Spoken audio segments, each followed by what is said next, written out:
The pivotal year, Edward the Confessor and the dawn of the Norman conquest. The year 1066 stands as a monumental juncture in English history, emblematic of profound political, cultural, and social transformation. At the heart of this watershed year lies the death of Edward the Confessor on January 5, an event that catalyzed the Norman conquest and irrevocably altered the trajectory of the English realm. Let's examine the ramifications of Edward's death, specifically the context and consequences of his passing, focusing on the intricate dynamics that culminated in one of the most pivotal episodes in medieval history. Edward the Confessor, context and reign. Edward the Confessor, whose reign spanned from 1042 to 1066, occupies a complex position in the historical narrative of Anglo-Saxon England. His epithet Confessor underscores his veneration for piety and the ecclesiastical pursuits that defined his tenure. Born circa 1003 to King Ethelred the Unready and Emma of Normandy, Edward's formative years were spent in exile within the Norman court, an experience that indelibly shaped his diplomatic proclivities and enduring affiliations with Normandy.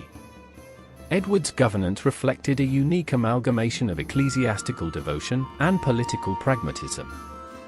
While his religiosity secured him a favorable relationship with the Church, his disengagement from direct administrative oversight underscored his reliance on powerful regional magnates such as Earl Godwin of Wessex. This delegation of authority, while stabilizing during his reign, exacerbated vulnerabilities within the kingdom, particularly with regard to succession. Edward's failure to produce an heir emerged as a critical weakness, rendering the monarchy susceptible to contention upon his death. The succession crisis, competing claims.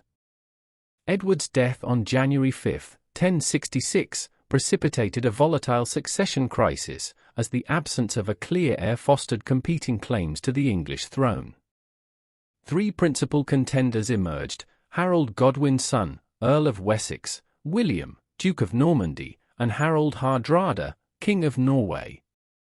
Each claimant advanced a distinct rationale for legitimacy, underscoring the intersection of lineage, ambition, and political maneuvering. Harold Godwin's son, the Anglo-Saxon choice. Harold Godwinson's elevation to the throne by the Witenagemot immediately following Edward's death exemplified the preeminence of Anglo-Saxon aristocratic consensus. Harold's familial ties to Edward as his brother-in-law, coupled with his extensive military and political acumen, bolstered his candidacy. However, Harold's coronation was not without controversy. Allegations that Edward had designated William as his successor, compounded by Harold's purported oath of fealty to William, provided William with grounds to challenge Harold's legitimacy. Harold's accession thus encapsulated the interplay between domestic consolidation and external opposition. William of Normandy, the Norman claim. William of Normandy's assertion of his right to the English throne rested upon his kinship with Edward via Emma of Normandy and the contested promise Edward allegedly made during William's tenure as Duke. The purported oath of allegiance Harold swore to William further galvanized William's resolve to press his claim. William's aspirations, however, transcended personal ambition, reflecting broader Norman objectives to expand influence beyond continental Europe.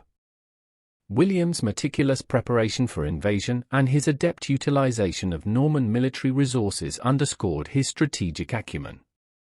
Harold Hardrada, the Norse contender. Harold Hardrada's claim, while less directly connected to Edward, derived from a pact between his predecessor, Magnus the Good, and Harthacnut, which ostensibly established mutual inheritance rights. Hardrada's invasion aspirations mirrored enduring Viking ambitions to reclaim authority in England, perpetuating a legacy of Norse intervention in British affairs. His alignment with Tostig Godwin's son, Harold's estranged brother, further exemplified the intricate web of alliances and enmities characteristic of the period. The aftermath, from coronation to conflict. Edward's funeral on January 6, 1066, at Westminster Abbey, a testament to his architectural patronage, coincided with Harold's coronation. Harold's precipitous ascension, though strategically expedient, amplified tensions, precipitating a series of confrontations that would define the year. The campaigns of 1066. The military engagements of 1066 epitomized the volatile geopolitical landscape.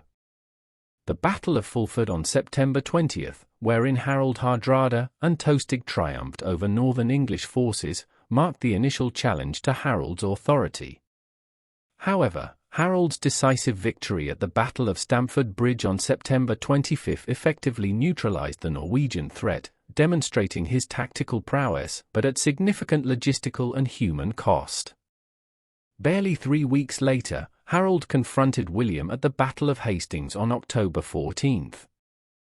The encounter proved transformative, as William's superior strategy and Harold's depleted forces culminated in Norman victory. Harold's death during the battle not only signaled the end of Anglo-Saxon hegemony but also heralded the ascendancy of Norman rule.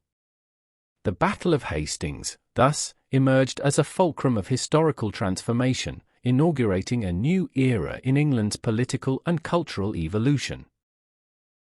Long-term implications: the Norman legacy. The Norman conquest, precipitated by Edward's death, engendered sweeping changes in England's governance, society, and culture. Key transformations included: 1. Feudal reorganization. The introduction of a feudal system realigned land ownership, consolidating power among Norman elites and dismantling the Anglo-Saxon aristocracy. 2. Cultural synthesis. Norman architectural, linguistic, and administrative practices integrated with Anglo-Saxon traditions, fostering the emergence of a distinct Anglo-Norman identity. 3. Centralized governance. William's reign marked the strengthening of monarchical authority, laying the groundwork for the English monarchy's evolution.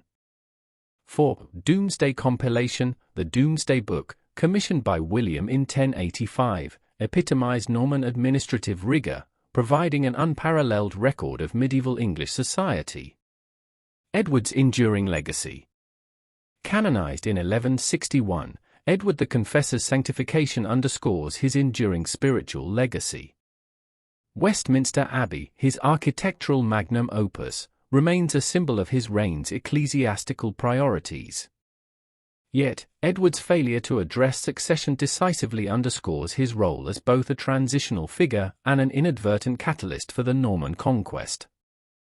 His reign encapsulates the fragility of dynastic continuity and the broader currents of medieval geopolitics.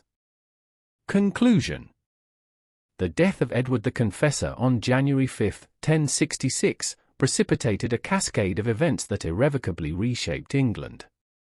From the succession crisis to the Norman conquest, the year 1066 encapsulates a nexus of ambition, conflict, and transformation.